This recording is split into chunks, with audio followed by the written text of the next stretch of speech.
Iya. Kembali lagi kita berdua dalam channel Anak Rantau. Lupa. Jangan lupa like dan subscribe-nya.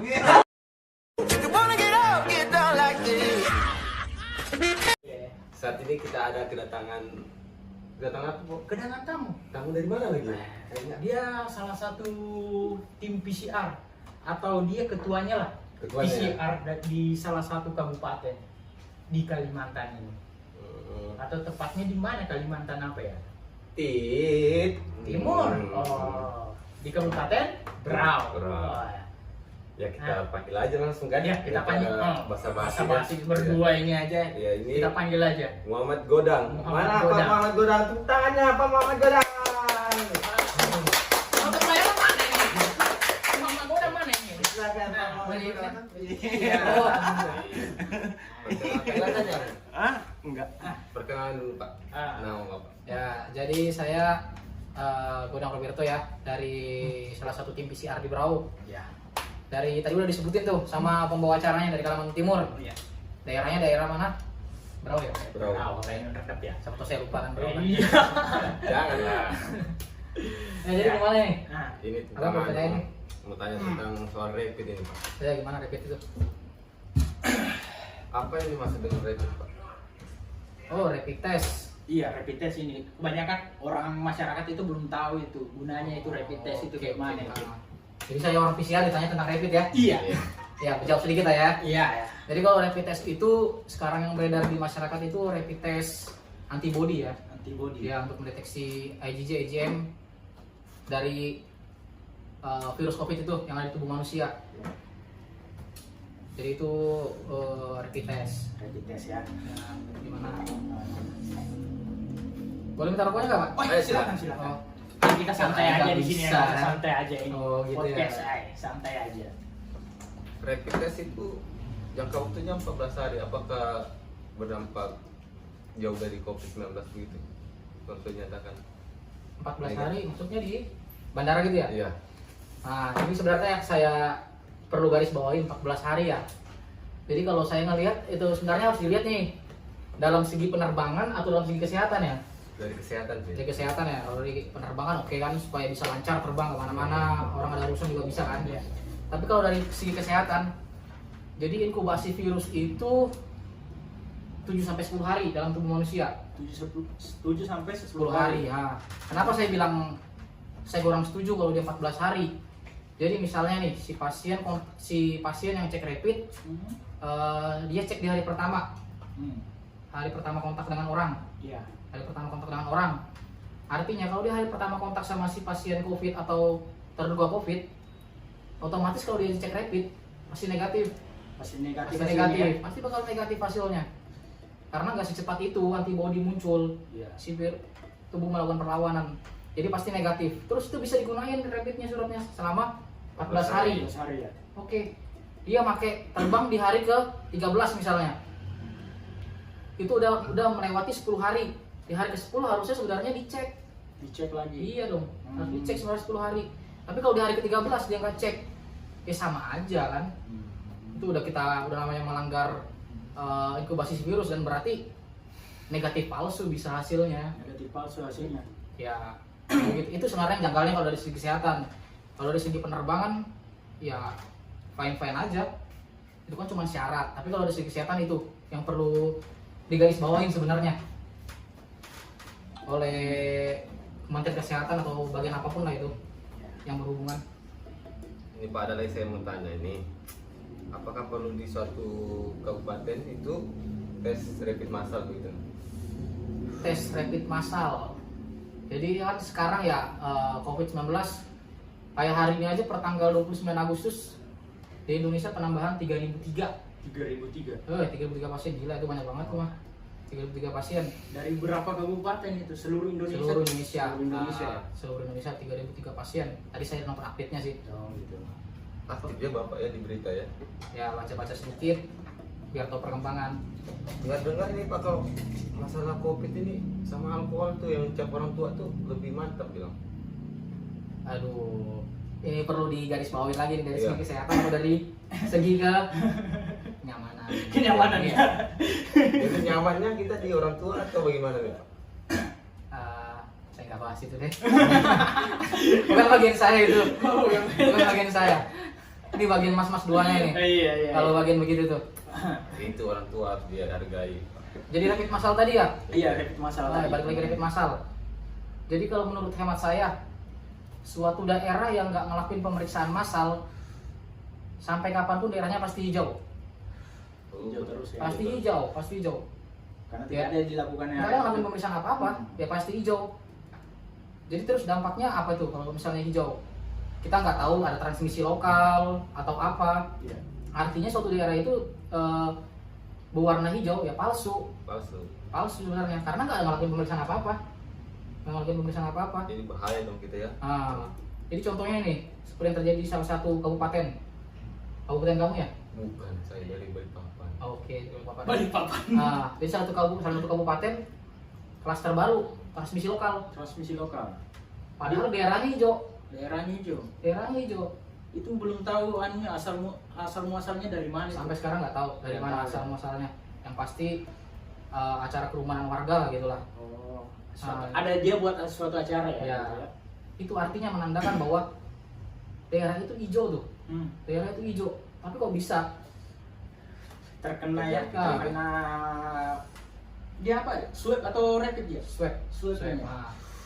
Nah, itu artinya kan hijau itu nggak mau apa ya palsu berarti ya. Palsu. Iya. Nah, contohnya di Makassar, di Jakarta, itu pemerintah daerahnya lakuin pemeriksaan massal di pasar atau di mana. Artinya pemeriksaan massal atau PCR suatu daerah lakukan pemeriksaan massal itu bagus sebenarnya untuk men-tracking daerah tersebut. Ini suatu daerah benar-benar hijau, benar-benar merah atau gimana? Walaupun dia warna merah bukan berarti dari sisi baiknya, artinya orang-orang itu bisa di-tracking gitu loh, nggak ngelakuin penyebaran kemana-mana. Itu bagusnya. Tapi pemeriksaan menurut massal. masnya ini, kita di daerah kabupaten itu bagusnya itu kita tes massal pakai rapid atau langsung swab gitu. Kalau menurut masnya ini gimana? Kalau dari saya ya, balik lagi kita ke teori gold standar pemeriksaan COVID itu apa ya? Iya. PCR ya, PCR. PCR. Nah, jadi orang di rapidnya negatif, belum tentu juga PCR-nya negatif. Negatif. Orang rapidnya positif, belum tentu juga PCR-nya positif. Nah, artinya kalau memang benar-benar pengen tahu pasien itu COVID-19 atau tidak, ya PCR. Ya memang harganya lebih mahal. Mahal ya. Lebih mahal harganya. Tapi untuk apa ya? Untuk kan warga-warga sini kan nggak bisa tuh PCR semua tuh. Nah, Dilakukanlah lebih bagusnya rapid aja ya dulu. Untuk screening awalnya atau gimana sih? bisa. Kalau itu perlu digarisbawahi bahwa rapid test bukan untuk diagnosa, ya untuk screening pemetaan aja, untuk pemetaan si daerah ini gitu loh. Tapi harusnya sih bisa ya PCR ya. Dana dari Kemenkes kok banyak. Kemenkes banyak ya. Kemenkes banyak dananya. Sekarang malah dananya dikasih ke 600.000 untuk tenaga kerja. Tenaga kerja. Ya mending dipakai tes massal ya kan. Yang gaji di bawah 5 juta ya. Kan mending tes massal. Bapak sudah dapat kayak gitu. Aduh belum. Kamu udah dapat? Belum kayak mana ini? Gaji sampean kan tinggi, Bos. Ah, enggak, saya di bawah 3 juta. Oh, freelance ya? Oh, berikan ya sebenarnya. Iya. Oh. Kembali lagi kita ini Oke, tentang oke. PCR ini. Ya, ya, ya. Tadi Ini ada pertanyaan dari Instagram saya nih, dari Dokter David. Dr. David. Iya. Oh, dokter ya? Dokter ini. Ayo nih kalau salah jawab ini. Iya. Dia tanyakan ini bedanya rapid test dan PCR apa ya, manfaat apa buat masyarakat? Iya. Nanti itu pertanyaan dari dokter loh. Oh iya, dari dokter. Dari dokter. Bahaya loh dok. Iya. Dok, kalau salah jawab dimaafkan dok ya. Iya. Saya cuma bagian laboratorium. Menjawab semampu saya. Iya. Gini-gini loh, ini ketua tim PCR loh di salah satu kabupaten. Anak buahnya cewek semua. Aduh, janganlah bahas anak gue tuh. Oke. Iya. Jadi manfaatnya rapid test atau PCR untuk masyarakat udah pasti bermanfaat di masa pandemi ini ya. Iya. Udah pasti kalau dibilang manfaat, udah pasti banyak banget manfaatnya. Untuk saya bilang tadi, untuk meminimalisir terjadinya penularan si virus COVID-19 itu karena penularannya cepet banget juga. Walaupun pakai masker, orang pakai masker nih, orang pergi ke jalan, ngumpul-ngumpul pakai masker. Tapi nggak ada namanya imbauan atau K3 tentang apa ya namanya itu kalau di mata kuliah dulu ya. Ya intinya itu deh, informasi K3 lah intinya. Iya ya. Jadi kalau nggak, percuma pakai masker kalau nggak diinformasin, habis ngumpul sama teman yang rame nggak cuci tangan, nggak mandi, Iya. itu kan sama aja. Penularannya emang nggak mana, emang dari hidung aja udah selesai, sampai di rumah lepas masker, tangan yang habis pegang-pegang salaman taruh di hidung lagi, sama aja. Sama aja ya ngomongnya. Ya sama aja. Jadi perlu ada namanya diimbangin. Misalnya diinformasikan untuk memakai masker, diimbangi juga, dikuatkan juga untuk supaya orang juga disuruh cuci tangan, mandi atau apalah. Jadi kan penularan virus itu bisa diminimalisir gitu loh. Itu manfaatnya. Manfaatnya ya salah satunya itu ya untuk yang benar-benar mengetahui bahwa benar-benar satu populasi masyarakat ini bebas atau tidak dari si COVID-19 ini. Karena kalau udah ada satu orang aja itu bakal kayak jadi bom. Bahaya. Dalam berapa hari atau dalam berapa jam, jangan deh berapa hari dalam berapa jam.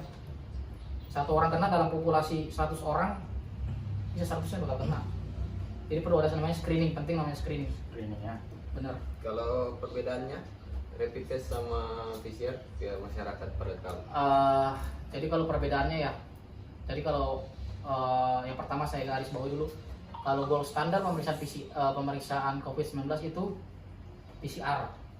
Nah, itu perlu digaris bawahi. Jadi udah beda ya gold standar antara gold standar si COVID-19 ini PCR, berarti bukan rapid. Nah, itu pertama perbedaannya. Tapi kalau rapid ini, kalau dari saya lebih cenderung untuk pemappingan. Jadi berhubungan dengan kemungkinan besar orang itu berpeluang besar kena COVID-19. Kenapa saya bilang berpeluang besar? Karena orang rapid test positif belum tentu PCR positif, tapi dia berpeluang besar kena. Oh iya, macam teman saya tuh ya di karantina 2 minggu ya gara-gara rapidnya tuh. Karena rapidnya ya. Iya. Tapi PCR-nya negatif ya. Negatif dia. itu. Tapi apa stres sih dia. Nah begini sih. Karena memang benar itu di karantina lebih dari penjara. Kalau di penjara masih bisa ditemuin orang, masih bisa dikunjungi. Ini deh yang kena itu 2 minggu. Oh, sampai kena ya? Saya sih pernah berpengalaman kayak gitu. Oh. Tapi itu pengalaman aja sih. Nah, jadi itu nggak enak kan, nggak bisa dikunjungin orang, nggak bisa dijenguk orang. Kalau di penjara masih bisa dijenguk orang. Iya, tapi Setiap hari jam 10 bisa dijenguk. Iya, tapi setidaknya kita apa ya? Melindungi yang lain kan Iya. daripada menularkan. Ya, betul, Itu betul. kan. Jadi tapi saya mau tanya ini Kak. Kok bisa ya Mas ini mau gabung ke tim PCR itu ya? Apakah ada desakan orang lain atau Dari jiwa. kepengen dari jiwanya Masnya sendiri gitu? Oke, kalau Iya. dari saya Iya, saya jawabnya mau gini tanya ya. itu. Iya. Jadi sebelum saya Atau mau menolong gitu orang. setelah saya SMA nih ya, Iya. SMA saya menentukan pilihan untuk berkuliah di kesehatan. Iya. Setelah saya masuk kuliah kesehatan, otomatis ya saya harus berkecimpung dalam dunia kesehatan. Iya. Dalam kasus apapun itu, saya harus berkecimpung di situ. Saya wisuda udah disumpah. Saya udah disumpah untuk bersedia ditempatkan di mana aja. Iya. Saya sangat apa ya? Sangat sedih kalau misalnya orang kesehatan memposting bahaya COVID-19, mengomentari tindakan-tindakan pemerintah. Padahal kalau digali secara besar, kita ini orang kesehatan, ini kita harus terpanggil gitu loh. Ini betul-betul fungsinya kita saat ini, memang dibutuhkan saat ini. Iya.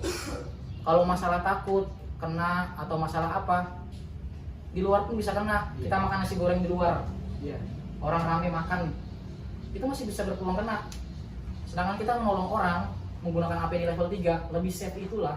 Lebih safety itu ya. Lebih safety itu daripada Anda makan nasi goreng di kerumunan orang banyak, ngumpul, minum kopi di orang banyak. Lebih safety Anda di laboratorium menggunakan APD lengkap, membantu diagnosa, daripada Anda ngumpul di anu. Karena kan Anda kalau situ ngumpul makan nasi goreng rame-rame, 20 orang Anda makan nasi goreng satu tempat, nggak pakai APD, dibandingin sama orang laboratorium yang ngerjain 100 sampel tapi pakai APD lengkap. Iya. Itu Lebih sampel berpeluang apa gede. dulu? Sampel PCR. Sampel, Swab gitu ya? Iya, PTM, swab ya. Ya itu Mas melalui mana ya? dia ambil itu sampelnya itu? Jadi kalau untuk pemeriksaan PCR itu ada namanya suatu transport ya, Iya. disebut VTM, Iya. viral transportpedia. Jadi di situ untuk menumbuhkan si virus itu. Iya. Jadi virus itu diambil dari mana bisa tumbuh? Iya. Jadi di swab dari nasofaring sama orofaring. Nasofaring itu Hidung bagian ujung sampai mentok lah pokoknya. sampai mentok ya. Jadi di swab di bagian ujung sampai nangis tuh orang biasanya. Nangis Ya, ya, nangis. sampai nangis ya. Iya. Kalau nggak nangis gimana itu? Bukan perawat namanya itu. Oh ya, dua ya. Nah, Apa dua. tadi di hidung sama Di oro, oro itu apa itu? orofaring jadi bagian mulut tuh belakang itu. Ya, Tenggorokan, atau gimana? tenggorokan yang dekat tonsil tuh kan bagian belakangnya lah. Bagian belakangnya. lah. Oh, gitu. Tapi itu swab itu saya mau nanya nih. Swab itu bisanya diperiksa dia pakai PCR atau ada tempat apa? Kayak alat lain lagi atau gimana sih? Atau cuma bisa PCR aja? Jadi untuk sekarang rekomendasinya VTM itu ya memang difungsikan untuk pemeriksaan PCR. Untuk Swab PCR. nasofaring orofaring itu PCR. Kalau rapid bisa menggunakan whole blood atau darah lengkap. Kalau darah lengkap itu ya misalnya kamu luka keluar darah itu namanya darah lengkap. Atau menggunakan antibody serum. Tapi saya ini nanya nih, kan rapid itu saya lihat ya di apa lagi di tempat rapidnya itu ada caranya tuh, tapi dia ada dua cara pengambilannya. Dia ada darah sama namanya serum. Yang mana mas yang menurut mas yang bagus ya? Jadi kalau untuk sampel yang representatif untuk pemeriksaan ya, Iya. antibody, udah jelas-jelas Jelas ya. antibody ya. Jadi bisa dicari deh di teori. caranya tahu dia. Jadi bisa dicari di teori deh. Kalau memang sampel yang bagus untuk pemeriksaan rapid test antibody IgG itu serum, Oh serumnya. bukan whole blood. Lebih bagus serum. Tapi kenapa dia simpan di situ ya untuk bulan Iya, itu? Simpan di mana maksudnya? Maksudnya di apa lagi itu cara kerjanya itu kok dia ada dua bisa itu dia pakai serum atau darah ya? Oh, itu kan alternatif. Alternatif itu bisa pakai whole blood, tapi memang rekomendasi lebih bagus pakai serum. Pakai serumnya. Pakai serum Rekomendasi ya. Rekomendasi. Kayak anak bayi, ada anak bayi bikin rapid test nih. Nggak dapat pengambilan darah. Pengambilan darah. Nggak mungkin dipaksain ya kan? Iya, iya. Ya udah bisa pakai whole blood. Itu namanya alternatif. Alternatif ya. Ya alternatif. Ini bapaknya kok dia baik. Saya penjemput. Tapi ngomong-ngomong ini di salah satu kabupaten itu ada dua metode dia saya lihat itu. Ada namanya itu TCM. Itu bagus nggak atau hasilnya atau gimana sih itu? Saya kurang ngerti juga masalah itu pemeriksaan PCR. Karena dia mau cepat hasilnya. TCM sama PCR itu apa sih bedanya itu? Jadi ini lagi ya, saya mohon maaf Iya. kalau salah ya. Iya. Apa? Dari TCM itu setahu saya selama karir saya Iya. itu memang untuk pemeriksaan TB, Tuberkulosis ya? Iya. Oh iya. pemeriksaan TB. Hmm. Tapi sekarang bisa digunain untuk pemeriksaan PCR di Regen. Oh, Tapi ya nggak ada masalah. nggak ada masalah ya. Itu maksudnya untuk membantu gitu loh. Kalau nggak ada PCR, ya bisa pakai TCM. Hmm. Itu lebih bagus daripada tidak melakukan pemeriksaan sama sekali. Tapi dia maksudnya gini, PCR itu sama TCM itu dia mendeteksi virusnya itu lebih bagus mana ya? Misalnya nih, virusnya sedikit, dia terdeteksi nggak di TCM atau gimana menurut masnya itu? Jadi kalau masalah cara kerja PCR ya Iya. atau TCM ya. Jadi masing-masing alat itu punya masing-masing alat Ada kumpulannya. ada kumpulannya, ada regennya. Jadi bisa mendeteksi salah satu gen atau beberapa gen. Contohnya kalau untuk COVID-19 itu bisa mendeteksi gen. Yang pertama egin, kedua RDRP atau Egin. gen N. Kalau secara WHO 3 itu ya. Jadi egin, RDRP, gen N. Oh, gitu. Jadi kalau orang positif di egin, RDRP-nya negatif, berarti orang itu sedang apa ya? Terkena golongan SARS lah. Golongan SARS karena egin itu untuk golongan SARS. Tapi kalau RDRP atau gen N untuk golongan SARS-CoV-2 atau COVID-19. Nah, begitu juga dengan TCM. TCM saya kurang paham ya, dia untuk gen apa yang dideteksi. Tapi yang saya pahami untuk saat ini baru Egin, Gen N, RDRP, ORF1, NSP1, nah kayak gitulah gen-gennya. Gen-gennya itu ya. Nah, gen-gennya yang bisa deteksi untuk penunjang pemeriksaan COVID-19. Iya. Tapi apa ya? Masyarakat sekarang itu pada takut dia itu di swab itu. Cara apa ya? Biar lebih enak. Pengambilan Maksudnya apa ya? Untuk kasih tipsnya lah kepada masyarakat itu biar jangan takut untuk di PCR gitu. Nah, karena apakah apa lagi pertanyaan bangkit bisa dikat nanti.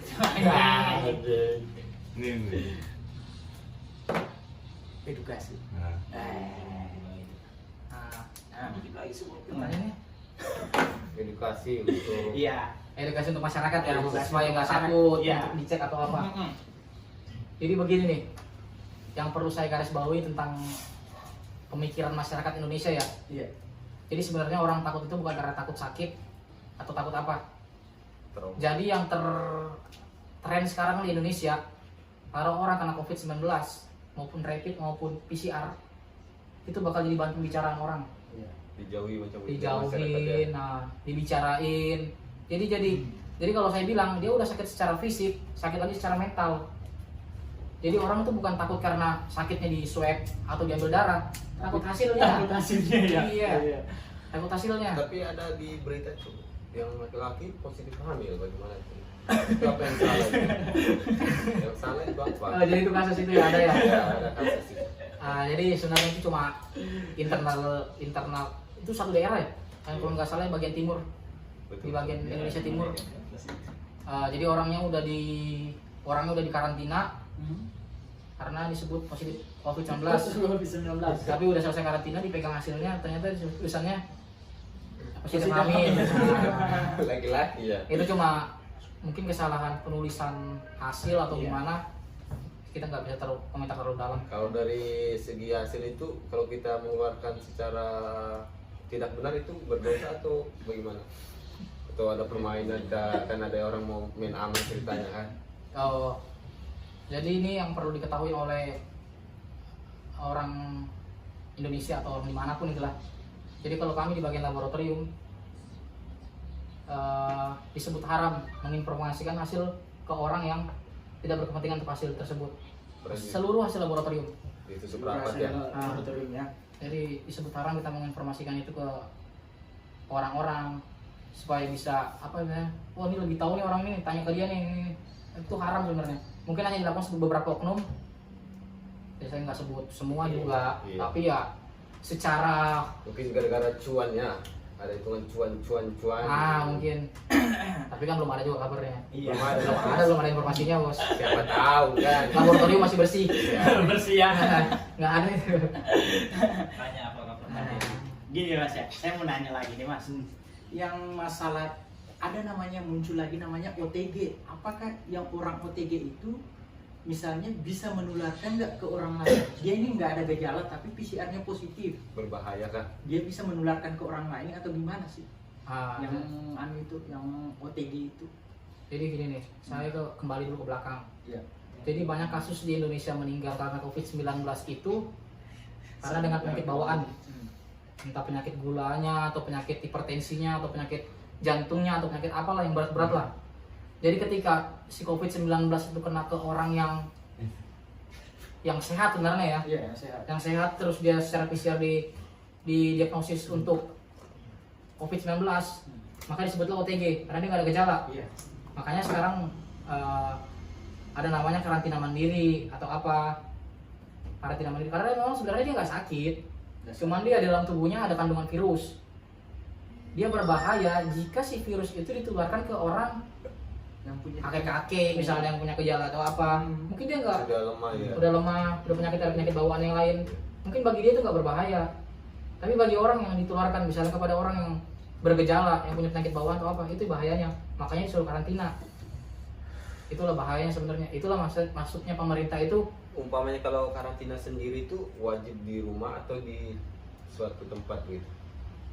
Namanya karantina itu kan prinsipnya hanya menghindari daerah kerumunan, atau meminimalisir kontak sama orang banyak. Prinsipnya itu. Jadi bisa dilakuin di RSUD COVID-19, bisa dilakuin di rumah, bisa dilakuin di kos-kosan, di hotel atau di mana aja bisa. Yang penting Bisa, ya. prinsipnya itu selama 2 minggu atau dalam waktu range tertentu tidak kontak dengan orang. Kayaknya kalau di hotel susah sih. Hah? Susah kalau di hotel. Apalagi pelatih. Tapi sebenarnya itu gini, virus itu sebenarnya dia itu bisa hilang itu dalam berapa jangka waktu lama ya? Masalah virus itu, corona itu ya. Jadi corona itu prinsipnya gini nih, Iya. belum ada negara, Hmm. instansi atau orang yang pernah menangani virus COVID-19 ini. Iya.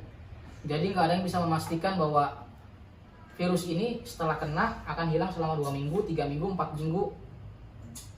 Atau mungkin orang yang udah kena sembuh, nggak ada kemungkinan bisa kena lagi. Jadi belum Iya, ada, iya. jadi belum ada satu negara, instansi ataupun yang berpengalaman sama COVID-19 ini. Jadi cuman umum range-nya itu ya paling orang yang saya tahu ya, rata-rata orang karantina 2 minggu, baru dilakuin swab kontrol. Terus ada lagi, kalau dulu masih zaman dulu itu WHO masih menyarankan untuk swab kontrol dilakuin 2 kali. 2 kali. Kalau sekarang? Sekarang ada namanya swab kontrol bagi orang yang OTG, kalau nggak salah ya. Iya. Jadi sekali aja swab kontrolnya negatif ya udah boleh keluar, Boleh keluar. boleh keluar. Tapi misalnya gini Mas, kalau dia nih hasilnya positif PCR nih, dia di karantina berapa hari dan dia di swab lagi kapan Mas? Swab lagi kapan ya? Oh. Ini sebenarnya detailnya ke DPJP ya. Iya. Jadi kalau saya sebut DPJP itu dokter penanggung jawab. Oh iya. Jadi ketika orang itu masuk rumah sakit COVID atau apalah rumah sakit lah, itu ada nanti dia punya dokter yang bakal menanganin, punya perawat khusus COVID-19. Oh, jadi dia yang pantau ya? Nah, jadi rata-rata dokternya spesialis paru, penyakit dalam atau gimana lah, Iya. yang berhubungan dengan penyakitnya. Misalnya dia dengan DM, Iya. nanti bakal kemudian ada pneumonia-nya. Kemudian itu berarti bakal komplit tuh antara dokter spesialis paru sama dokter penyakit dalam. Misalnya pasien COVID-nya anak-anak, Iya. ya nanti dokter DPJP-nya bisa jadi spesialis anak. Jadi kayak begitu. Jadi yang bakal menentukan perbaikan pasiennya si dokter itu. Si dokter itu. Nanti dia yang bakal ngatur untuk berapa lamanya. Jadi kalau untuk dalam seperti itu saya kurang bisa mengomentari secara pasti sebenarnya. Iya, karena maksudnya dari laboratorium. Ya benar. Jadi kita bakal undang dokternya sendiri ya. Dokter spesialis lah minta. Iya. Ya. Hari ini kan analis. Iya. Besok perawat, spesialis meningkat lah. Kalau bisa Bapak Presiden ya kan. Jangan lah. Lo nggak apa-apa. Jangan angan-angan gitu loh. Jangan lupa likes dan subscribe-nya. Ayo Pak Menkes, Terawan, Pak Jokowi. Oh, Pak Terawan ya. Kalau bisa hadir di kontennya dia kan. Oh, Kita anak bagi sharing rantau. kayak gini.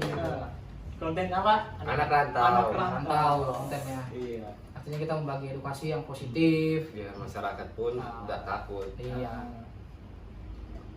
Untuk Bahas apa lagi? saat ini kita ada juga kedatangan tamu dari pemancing. Apakah dampak COVID dari mancing? Sini dulu sebentar. Wah, kita kedatangan. Aduh. Ini salah satu YouTuber juga. Iya. Salah satu di kabupaten ya. Kalimantan juga ya. Iya, Bang. Nah, Oh ini saya jelasin aja nih. Iya. Ini salah satu youtuber Kalimantan Timur, Iya. Kabupaten Berau. Kabupaten Jadi Berau. beliau ini Keluar aktif. dari bukan kesehatan. keluar dari kesehatan. Bukan ya? Iya, Ya memang lagi pingin fokus, fokus. jadi beliau ini youtuber juga ya, youtuber Berau ya, YouTuber Berau. aktif ya, setiap hari ada Aktif. videonya ya. Ya, saya selalu suka, Nonton selalu like. Nonton lah Nonton. sesama gitu. YouTuber kan harus mendukung lah kita. Ada kontennya konten mancing, Iya, cadet namanya. Coba perkenalkan dulu sama kontennya apa Sabtu bisa berfaedah. Oke, Bang. Oke, assalamualaikum warahmatullahi wabarakatuh. Perkenalkan, nama saya Cadet. Keras dong. Kalau di channel tuh semangat. Iya kah? Iya. Oh, suara saya gini mah. Ah, Oke, yang baru bergabung di channel Itu saya. saya. Di Oh, channel saya. Jadi kaku Pak, jadi kaku. Biasa kan sampai yang lebih anu. agresif. Ikan Rokok dulu pakai. Baru. Iya. Ini bebas, konten bebas. Jadi sebenarnya yang nonton ya rokok ini berbahaya, Iya. bukan untuk dicontoh. Gini bang. Nama. Oh nama. Iya. Iyalah mau perkenalan Ya, dulu sudah. bang. Nah, perkenalkan nama saya Cak Det ya. Iya. Keren. Nama channelnya Cak Det. Yang belum tahu silakan dicek di YouTube ya. Iya. Cak Det. Nanti ada- Jadi kontennya tuh tentang mancing. Pokoknya ya mancing belasak melusuk lah, di hutan lah. Jadi sekalian ini kan saya mau bertanya sama Bang Mirto. Iya. Oh. Mumpung ada kita ini senior kita di sini. Boleh. Gini bang ya, saya kan kerjanya mancing ini ya. Iya. Mancingnya di hutan lah. Iya. Ada kemungkinan nggak saya terkena COVID-19 atau ya itulah situ mbak. Si itu siapa? Ya COVID. Oh. Soalnya COVID-19 dari ikan gitu maksudnya ya? Ya mana tahu kan pak. Itu bisa Ikan ya. Jadi gini ya, untuk ini saya nggak bisa ngomentarin dalam banget soalnya saya juga belum tahu teorinya COVID-19 itu bisa dari hewan atau dari manusia aja. Nah, saya kurang paham untuk itu. Yang tahu saya sekarang terkait penyebarannya aja sih, tapi kalau untuk sumbernya mau dari hewan atau dari misalnya daerah tempat yang kotor, saya kurang paham soal itu. Tapi ya saran saya yang penting protokol kesehatan dijalankan aman aja sih kayaknya. Jadi harus pakai masker pak ya. Usahakan pakai masker lah. Tiap hari. Pakai masker. Tapi jangan lupa kayak tadi saya bilang tadi cuci tangan. Si tangan ya. Nah, Jadi sebelum mancing cuci tangan. cuci dulu. tangan. Iyo. Iya. Terus megang ikan cuci tangan gitu Ya, kan. mandi, cuci tangan. Mandi. Ya, kedatangan Ani. Oh, iya, mana? Kita kasih sirup dulu. Sirup. Sirup dulu. Mana sirup? Eja. Di sini. Sirup. Ini sirup marjan. Oh iya. Ini satu lagi sirupnya buat. Buat abang dulu. Iya, buat abang dulu. Sebagai pemateri kan, weh. Nggak boleh sebut mereknya, sirup ABC loh ini. Marjan. Oh, macan. Nggak boleh sama. Waduh, Sebut merek ini lagi. sponsori nih. Sebut Iya. merek, aduh. Sirup merah gitu aja lah. Oh, makanan dulu di kamar. Kritiknya nggak ada, Pak. Nggak ada pak. Makanan itu. Aduh, tahu gitu tadi saya bawa martabak. Martabak. Jadi gini pak. Ya, gimana? Mbak apa sampaikan bang? Bang Berto. Mas aja gitu loh. Mas ya? Oh, iyalah, lebih akrab.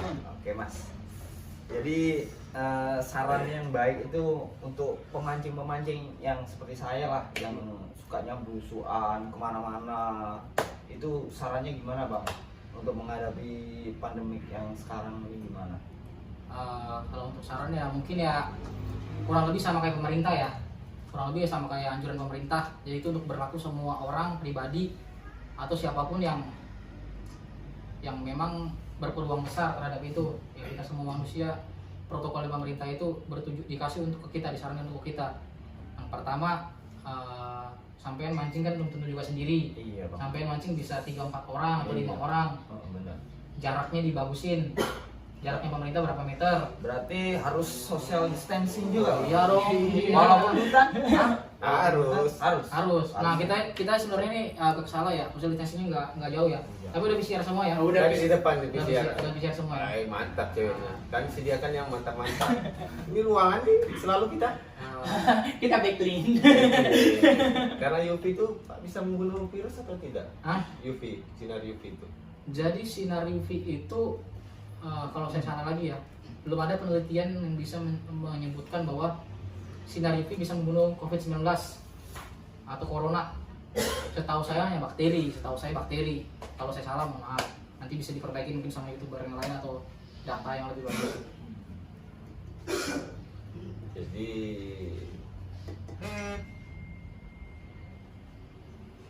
Jadi sampai di sini aja dulu kita wawancara dengan Pak Godang sama youtuber pemancing. Mancing. Ya, terima kasih atas. Jangan lupa. Jangan lupa like dan subscribe-nya. Subscribe ya. Channel anak rantau.